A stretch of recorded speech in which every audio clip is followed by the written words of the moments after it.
Des professionnels se demandent comment ils vont pouvoir s'y prendre pour réaliser les économies d'1,5 milliard de dollars que réclame le gouvernement Legault d'ici le 31 mars. Et surtout, comment y arriver sans réduire les services?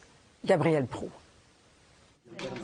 Si rien n'est fait, selon Santé Québec, le déficit en santé pourrait passer de 1 milliard à 1,5 milliard de dollars à la fin de l'année financière. On fait comme le Titanic, là. L'iceberg, c'est le 1,5 milliard.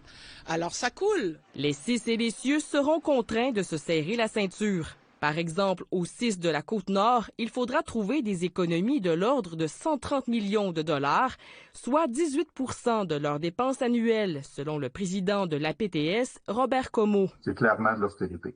Alors, quand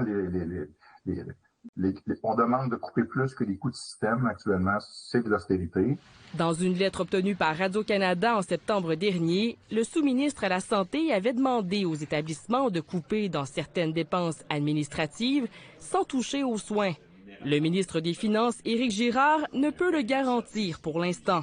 On demande au réseau de respecter ses budgets, puis là, vous me dites qu'est-ce qui va arriver s'ils doivent respecter leur budget. Et je n'ai pas cette réponse. Le président du Conseil pour la protection des malades, Paul Brunet, souhaite que Santé Québec demande des comptes aux PDG des CIS et des CIUS sur leur façon de créer des économies. Personne surveille, personne veille au grain, et ce sont les patients, encore une fois, qui vont payer les frais. Dans le contexte, les usagers craignent une diminution des services. Noël, là, c'est dans 1 mois et demi. Alors, je pose la question au gouvernement. Ont-ils un plan pour ne pas toucher les services pendant cette période-là, déjà affectés par les coupures?